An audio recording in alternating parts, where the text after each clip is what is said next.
क्या आप जानते हैं कि अकबर के महान होने के दावों के पीछे एक ऐसा डर भी छिपा था जिसका नाम सुनकर मुगल सेनापति थर थर कांपते थे।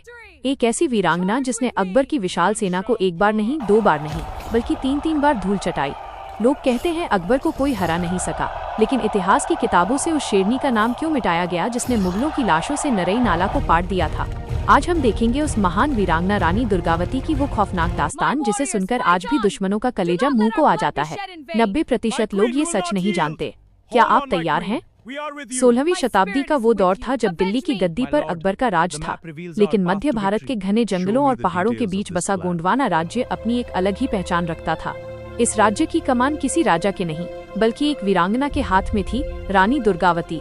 महोबा के चंदेल राजा की बेटी दुर्गावती बचपन से ही अस्त्र शस्त्र चलाने और शिकार करने में इतनी माहिर थी कि उनकी वीरता के किस्से पूरे भारत में मशहूर थे। अपने पति राजा दलपत शाह की असामयिक मृत्यु के बाद उन्होंने हार नहीं मानी। अपने 5 साल के बेटे वीर नारायण को सिंहासन पर बैठाकर उन्होंने खुद शासन की बागडोर संभाली। उनके 15 साल के कुशल राज में गोंडवाना इतना समृद्ध हुआ कि वहाँ की संपन्नता और खुशहाली की चर्चा दिल्ली के मुगल दरबार तक पहुँच गई। अकबर की विस्तारवादी नीति और गोंडवाना की अपार दौलत ने मुगलों के मन में लालच पैदा कर दिया। अकबर ने अपने खूंखार सेनापति आसफ खान को एक विशाल सेना और तोपखाने के साथ गोंडवाना को कुचलने के लिए भेजा। मुगलों को लगा था कि एक महिला उनका सामना कैसे करेगी, लेकिन रानी दुर्गावती का जवाब पत्थर की लकीर जैसा था। उन्होंने कहा, कलंकित जीवन से सम्मानजनक मृत्यु कहीं बेहतर है। उन्होंने अपनी छोटी सी सेना को इकट्ठा किया और मुगलों को ललकारा। 1564 का वो ऐतिहासिक दिन था जब मुगलों की तोपों के सामने रानी के जांबाज सैनिक अपनी छाती तानकर खड़े थे। रानी ने अपनी रणनीतिक चतुराई दिखाई और मुगलों को पहाड़ियों के बीच ऐसे जाल में फंसाया जहां उनका भारी तोपखाना पूरी तरह बेकार हो गया। उस दिन मुगलों की लाशों से पूरा नाला पट गया था और अकबर की फौज पहली बार किसी महिला के सामने अपनी जान बचाकर भाग रही थी।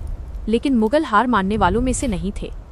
अगले दिन आसफ खान ने दुगनी ताकत और बड़े तोपखाने के साथ फिर हमला किया। युद्ध मैदान में भयंकर कोहराम मचा था।